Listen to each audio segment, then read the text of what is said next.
ഗോപാല, ആ സാധനം എങ്ങോട്ട് പോയി? സാധനോ? നീ കണ്ടില്ലേ? ആ പണ്ടാർ ഇവിടെ അന്വേഷിച്ച് വന്നിരിക്കുന്നു. ഏത് പണ്ടാരം? ഓ അത് ശരി, കണ്ണേ കരളേന്നൊക്കെ പറയുന്നതിന്റെ പര്യായാണോ പണ്ടാ? എനിക്ക് പ്രാണവേദന, പൂച്ചയ്ക്ക് തമാശ. വല്ല പ്രശ്നം ഉണ്ടാകണേ തടുത്തോണേ. നിനക്ക് ഞാൻ പുതിയൊരു ഷർട്ടും പാന്റും വാങ്ങിച്ചരാം. വാക്ക് പറഞ്ഞ വാക്കായിരിക്കും. കുട്ടേട്ടാ, കുട്ടേട്ടാ, ആ കുട്ടി പോയോ? ഏത് കുട്ടി? നീ വല്ല സ്വപ്നവും കണ്ടതായിരിക്കും സീതേ. ഇവിടെ വന്ന് നോക്കിയപ്പോ ഒരു കുട്ടിയുമില്ല, ചട്ടിയുമില്ല. ആ കുട്ടി ഇവിടെ ഇരിക്കാൻ പറഞ്ഞിട്ടാണ് ഞാൻ അകത്തേക്ക് വന്നത്. രാഗിണി എന്ന് പറഞ്ഞ കുട്ടേട്ടനെ അറിയുന്നു. വെളുത്തിട്ട് കാണാൻ നല്ല തറവാടിത്തുള്ള കുട്ടിയാ. 10-22 വയസ്സേ ഉള്ളൂ. നീ അറിയോടാ? വല്ല കള്ളികളുമായിരിക്കും. ഇപ്പൊ പല വേഷത്തിലും പേരിലും നല്ല തറവാടത്തുള്ള കള്ളികൾ ഇറങ്ങിയിട്ടുണ്ട്. കഴിഞ്ഞ ആഴ്ച മറ്റേ ആ തമിഴന്റെ വീട്ടില് ഇതേപോലെ തറവാടത്തുള്ള ഒരു സ്ത്രീ പേരും നാളും ഒക്കെ പറഞ്ഞു വന്നതാ. കുറച്ച് കഴിഞ്ഞപ്പോ TV ഇല്ല, ടേപ്പ് റെക്കോർഡറും ഇല്ല. കയ്യിൽ ഒതുങ്ങിയതൊക്കെ അടിച്ചോണ്ട് പോയി. ഇക്കാലത്ത് സ്വന്തം ആൾക്കാരെ പോലും വിശ്വസിക്കരുത് ചേച്ചി, അല്ലേ സാറേ? നീ പോയി സാധനങ്ങൾ വല്ലതും പോയിട്ടുണ്ടോ നോക്കില്ലേ? എന്റെ ഈശ്വര, ചതി പറ്റിയോ? നിന്നെ സമ്മതിക്കണം. നിന്റെ വായിൽ എങ്ങനെയാടാ ഇത്രയും പെട്ടെന്ന് ഇത്രയും വലിയ നുണകൾ വരുന്നേ? സത്യം മാത്രം പറഞ്ഞ് ശീലിച്ചിരുന്ന എന്നെ ഈ പരുവത്തിലാക്കിയ മറ്റാരുമല്ല, സാറ് തന്നെയാ. അപ്പൊ എന്റെ പാന്റിന്റെ ഷർട്ടിന്റെ കാര്യം മറക്കരുതേ. പോയി വണ്ടി കേടാ. ആ ടീച്ചറെ സൂക്ഷിച്ചോ, പെണ്ണിറഞ്ഞ മൂർഖം പാമ്പ.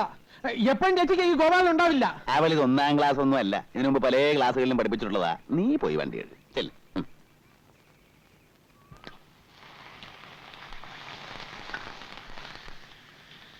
അപ്പുറത്ത് പോയിരിക്കുന്നേ. അമ്മ ഉണ്ട് എന്നെ ചീത്ത പറയാ. ഏതു നേരവും കൂടെ കൊണ്ട് നടക്കുമെന്ന് പറഞ്ഞു. കണ്ട പെണ്ണുങ്ങളുടെ പിന്നാലെ ഒന്നും അല്ല ഞാൻ നടക്കുന്നത്, എന്റെ ഭാര്യയുടെ പിന്നാലെ അല്ലേ. അത് തെറ്റാണെന്ന് ഏതമ്മ പറഞ്ഞാലും ഞാൻ സമ്മതിക്കാൻ പോണില്ല. പിന്നെ ആര് പറഞ്ഞാലാടാ നീ സമ്മതിക്കുക? ഭർത്താക്കന്മാരെ ഭാര്യമാരെ സ്നേഹിക്കും, പക്ഷേ ഇതൊക്കെ ഒരു തരം അഭിനയ. നീ സിഗരറ്റ് വലി തുടങ്ങി അല്ലേടാ? ഞാനോ? എന്റെ സീത, നീയാണോ അമ്മയോട് നീ നുണയൊക്കെ പറഞ്ഞു കൊടുക്കുന്നേ? അവളൊന്നും എന്നോട് പറഞ്ഞില്ല. എന്നാൽ ആ കള്ളനായിരിക്കും ഗോപാലൻ. എന്റെ അമ്മ അവൻ പറയുന്നത് മുഴുവൻ നുണയാ. ആരും എന്നോടൊന്നും പറഞ്ഞിട്ടില്ല. ഈ സിഗരറ്റ് നിന്റെ ഉടുപ്പിന്റെ പാക്കറ്റിൽ എങ്ങനെ വന്നു? അതൊരു ശീലമൊന്നും അല്ലമ്മേ, ഒരു രസത്തിന് വല്ലപ്പോഴും. അവിടെ എന്ത് തണുപ്പാണെന്നറിയോ? അയ്യോ, ഒരു ന്യായവും പറയണ്ട. എടാ, നിന്റെ അച്ഛന് ഒരു പൊടിവലി, സിഗരറ്റ് വലി, കള്ളുകൂടി ഇങ്ങനെ ഒരു ദുസ്സഭം ഉണ്ടായിരുന്നില്ല. പറഞ്ഞിട്ട് എന്താ കാര്യം? ഈശ്വരൻ ആയുസ് തന്നില്ല. അത് നിന്റെ ഭാഗ്യദോഷം. ആ അച്ഛന്റെ മോനാ സിഗരറ്റ് വലിക്കുന്നത്. ഇനി എന്തൊക്കെ ദുസ്വഭാവമാടാ നീ പഠിച്ചു വെച്ചിരിക്കുന്നേ? അമ്മേ, ഒരു ദുസ്വഭാവവും ഞാൻ പഠിച്ചിട്ടില്ല. അമ്മയ്ക്ക് സംശയമുണ്ട്, ആ ഗോപാലിനെ വിളിച്ചു ചോദിച്ചു നോക്ക്. ചോദിക്കണം. വെറുതെ അല്ല നിന്റെ ഡ്രൈവറായിട്ട് ഞാൻ അവനെ തന്നെ അയച്ചത്. നീ അവിടെ എന്ത് ചെയ്താലും ഞാൻ ഇവിടെ അറിയും. വിശ്വസ്തനാവൻ.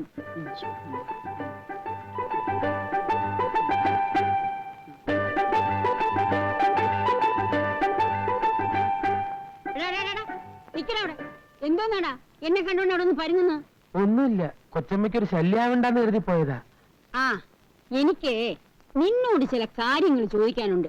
നീ ഇങ്ങോട്ട് കയറിയിരിക്കെ. അയ്യോ, ഞാനിവിടെ നിന്നോളാം. കൊച്ചമ്മയുടെ മുന്നിൽ ഇരിക്കാനുള്ള കുരുത്തക്കേട് ഗോപാലിനില്ലേ?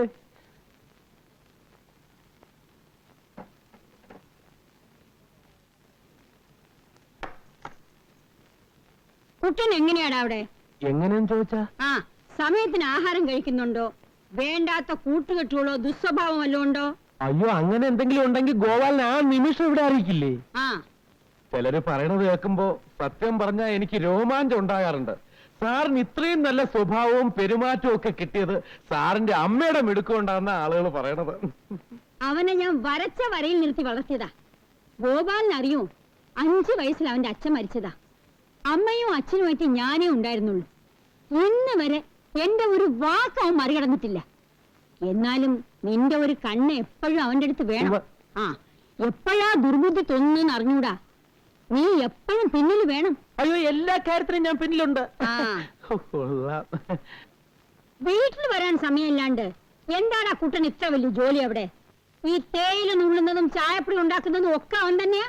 അത് പിന്നെ നമ്മുടെ കണ്ണ് തെറ്റിയ ഒരു കാര്യവും ശരിയാവില്ല. എപ്പോഴും കൂടെ നിൽക്കണം. അതാണ് എസ്റ്റേറ്റ് ബിസിനസ്. എന്റെ കൊച്ചമ്മ, സത്യം പറയാലോ, സാറ് ജോലി ചെയ്യുന്ന കണ്ടാ കഷ്ടം തോന്നും. പാവം, കാലത്ത് 6 മണിക്ക് ഓരോന്നുമായിട്ട് ഇറങ്ങിക്കഴിഞ്ഞാൽ രാത്രി 8 മണിക്ക് ക്ഷീണിച്ച് അവസനായിട്ടാ വരുന്നത്.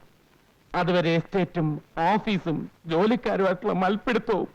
ഇങ്ങനെ കഷ്ടപ്പെടേണ്ട വല്ല കാര്യമുണ്ടോ അവന്? ഇക്കണ്ട സ്വത്ത് മുഴുവൻ ഇവിടെ കിടക്കുമ്പോ അന്യനാട്ടിൽ ചെന്ന് ചായത്തോട്ടം വാങ്ങിക്കാൻ ഞാൻ പറഞ്ഞു, അല്ലെങ്കിൽ സീത പറഞ്ഞു?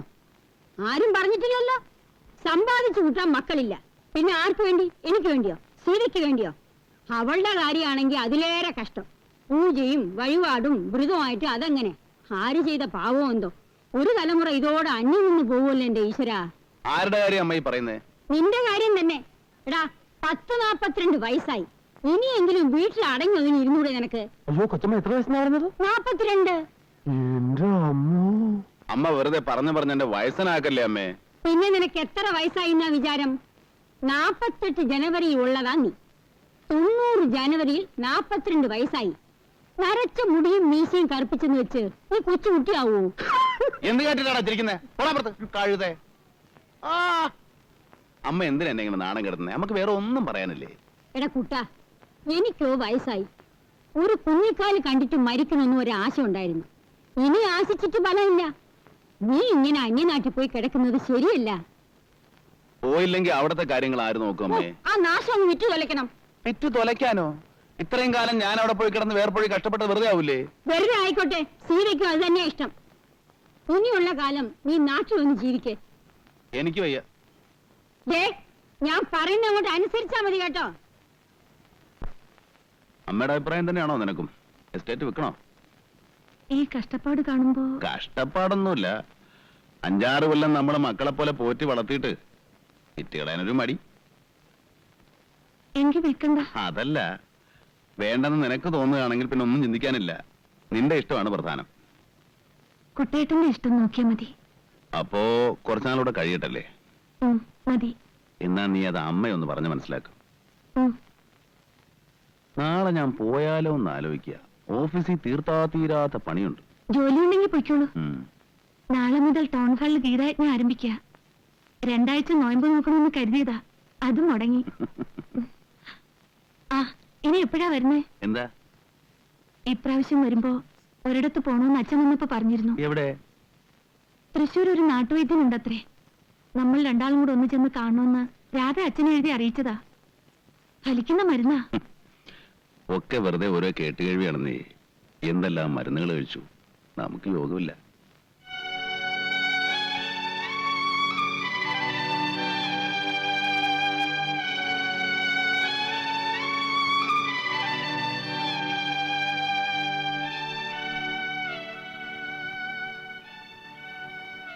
ഞാനൊരു കാര്യം ചോദിച്ചാ ദേഷ്യപ്പെടോ? പറയ്.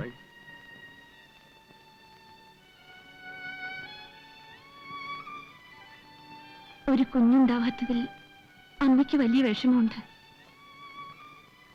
അമ്മ ഒരു കാര്യം എന്നോട് സൂചിപ്പിച്ചു. ആലോചിച്ച് നോക്കിയപ്പോ അതിൽ തെറ്റൊന്നുമില്ല. എനിക്ക് സന്തോഷമേ ഉള്ളൂ. വളച്ചേട്ടത് കാര്യം പറയ്. കുട്ടികൾ ഉണ്ടാവുമെന്നുണ്ടെങ്കിൽ ഒരു ഒരു ഒരു ബന്ധം കൂടി ആവുന്നതിൽ എനിക്ക് വിരോധമില്ല. നിനക്ക് എങ്ങനെ മനസ്സൊന്ന് സീത ഇത് പറയാൻ? വേറൊരു സ്ത്രീയെ അങ്ങനെ നമുക്ക് കുട്ടികൾ ഉണ്ടാവണ്ട. നിനക്ക് ഞാനും എനിക്ക് നീ, അത് മതി.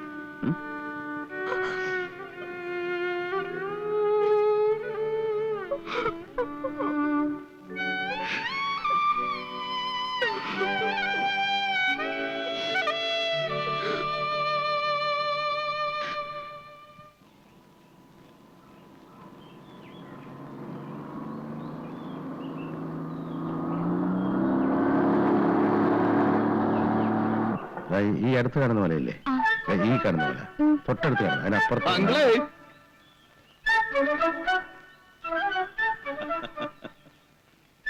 എന്താ ഇവിടെ എങ്ങനെയാ? നല്ല തണുപ്പുണ്ടോ?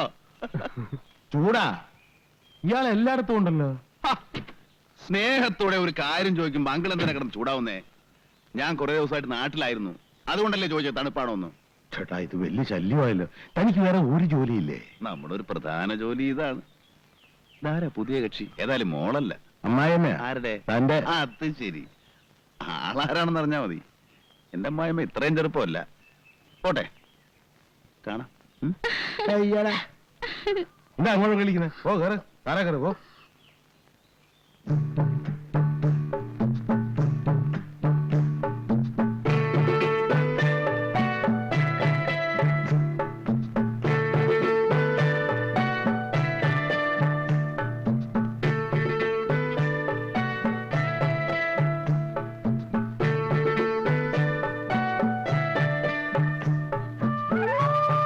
അതെ, വല്ല ഒത്തു കിട്ടിയോ? വളരെ മോശം. വെള്ളം കൊണ്ട് കുടിക്കാനില്ലെന്ന് പറയാറില്ലേ? എവിടെ നോക്കിയാലും ചവറ് പോലെ ഉണ്ട്, പക്ഷെ നമുക്ക് പ്രയോജനമില്ല.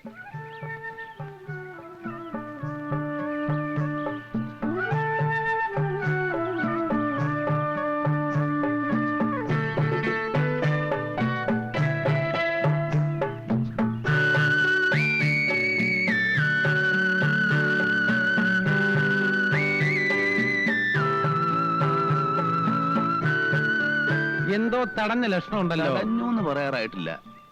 ഒരു മത്സ്യം എങ്ങനെ മുന്നിൽ കിടന്ന് പിടയ്ക്കണം. ഏതാ കക്ഷി? ഒരു സ്വർണ്ണ മത്സ്യം. വെറുതെ എവിടാന്ന് വെച്ചതാ. പക്ഷേ ഗതികെട്ടാ പുലി പുല്ലിൻ തിന്നു പറഞ്ഞു കേട്ടിട്ടില്ലേ? ഒന്നാം പുറന്നിറക്കി നോക്കാം. പിന്നെ ഈ 31 വയസ്സിന്റെ കണക്ക് ഇച്ചിരി ഓവർ ആവുന്നുണ്ട് കേട്ടോ. വേണ്ടിടത്തും വേണ്ടാത്തിടത്തും ഒക്കെ അത് പറഞ്ഞ് കേൾക്കുന്നവർക്ക് അതൊരു നുണ പോലെ തോന്നും. പൂവല്ലേ?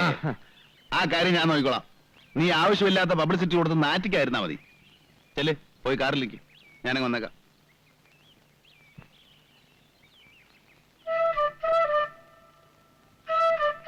Good evening madam. Good evening sir. സാറിന്റെ ഇവിടെ? അതൊരു രസീയൻ ചോദ്യമാണ്. പാട്ട് പാടുന്നവനോട് പാട് കാണാമെന്ന് ചോദിക്കുന്ന പോലെ ഇരിക്കും. Sorry sir. ആ ചോദ്യം ഞാൻ അങ്ങോട്ട് ചോദിക്കട്ടെ. മേരി എന്താ ഇവിടെ? ഞാനിവിടെ വെറുതെ ഓരോന്ന് ഓർത്തോണ്ടിരിക്കുകയായിരുന്നു. ഞാനും അതെ, ഓരോന്ന് ഓർത്തുകൊണ്ട് അങ്ങനെ നടന്നു. ഏകാന്തമായ സ്ഥലങ്ങളിൽ നിന്ന് വെറുതെ സ്വപ്നം കാണുന്ന ഒരു സുഖമാണല്ലോ. വിരോധമില്ലെങ്കിൽ ഏകാന്തത അവസാനിപ്പിച്ച് കുറച്ചേരം നമുക്ക് ഒരുമിച്ച് നടക്കാം. വിരോധമൊന്നുമില്ല.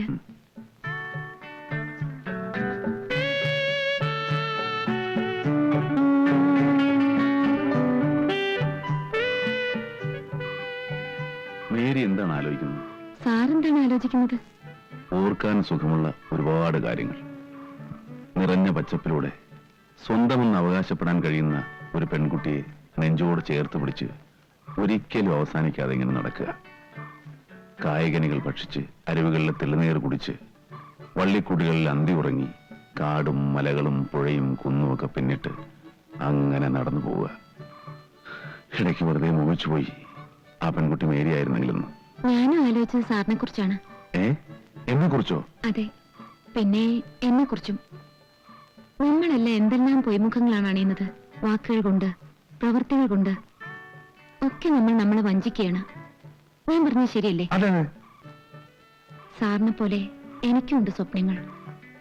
ഇഷ്ടപ്പെട്ട ഒരാളുടെ നെഞ്ചിനോട് ചേർന്ന് നടക്കുക, കാലം മുഴുവൻ അയാളോടൊത്ത് കഴിയുക. അത് നടക്കുമോ? നടക്കും. മേരി വിചാരിച്ചാ മതി. ഞാൻ മാത്രം വിചാരിച്ചാ പോരാ, എന്റെ ഫ്രെഡിയോട് വിചാരിക്കണം. ഫ്രെഡിയോ? അതാര്? ഞാൻ ഇഷ്ടപ്പെടുന്ന എന്റെ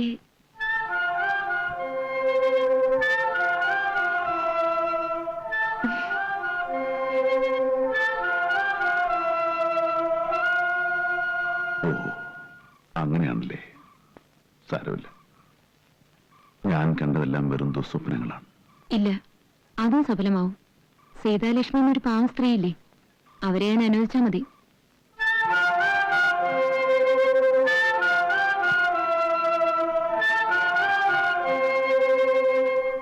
സാറിന് എന്താണ് ഒരു ഇഞ്ചി തിന്ന ഭാവം? സാറ് ഈയിടെ കുറെ ഇഞ്ചി തിന്ന് കൂട്ടുന്നുണ്ട്.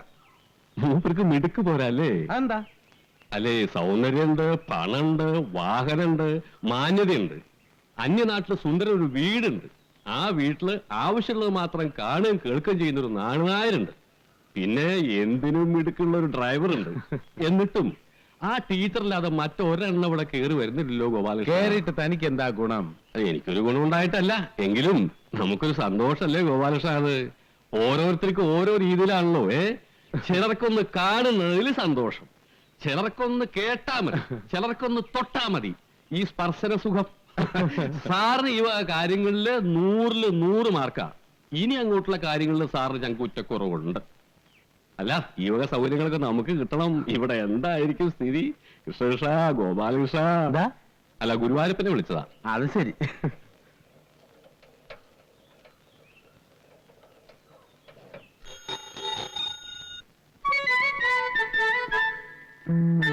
അങ്കിളുണ്ടോ? കണ്ണാടി ഊരി വെക്കണോ ഗോപാലകൃഷ്ണ? താനിത് തുടച്ചോണ്ട് വന്നേ. അങ്കിളുണ്ടോ അവിടെ? സാറ് കിടക്കുകയാണ്, നല്ല തലവേദന. വിളിക്കണോ? ഏയ് വേണ്ട, ഞാൻ വെറുതെ ചോദിച്ചെന്നേ ഉള്ളൂ. പോട്ടെ. പിന്നെ എന്തൊക്കെയുണ്ട് വിശേഷം? അവിടത്തെ പോലെ ഇവിടെയും സുഖം. ചേട്ടന്റെ ചിരി കാണാൻ നല്ല രസമാണ്. ആണോ? ഒരു ചെറിയ പല്ലുവേദന, ഇല്ലെങ്കിൽ ഇതിലും നന്നായിട്ട് ചിരിക്കാമായിരുന്നു. ഒരു ദിവസം ഞാൻ ക്യാമറയും കൊണ്ട് വന്ന് ചേട്ടന്റെ ഒരു ഫോട്ടോ എടുത്തോട്ടെ? എന്തിനാ? ഈ ചിരി എനിക്ക് എപ്പോഴും കാണാനാ. അതെ, സ്റ്റുഡിയോയിലെടുത്ത ഫോട്ടോ മതിയെങ്കിൽ ഞാനിപ്പോ തരാം. ഞാൻ പിന്നെ വന്ന് വാങ്ങിച്ചോളാം. മോനെ ഗോപാലകൃഷ്ണ, കൊടുക്കുമ്പോ നമ്മൾ രണ്ടാളും കൂടി നിൽക്കുന്ന ഒരു ഫോട്ടോ എടുത്ത് കൊടുക്കായിരുന്നു. പോക്കറ്റാൻ പറഞ്ഞാലുണ്ടല്ലോ, അവൾ ആരാണോ വിചാരിച്ചേ? എനിക്കറിയില്ല. എന്നാ മനസ്സിലായിക്കോ, എന്റെ സ്വന്തം ആളാ. ഏ? ആ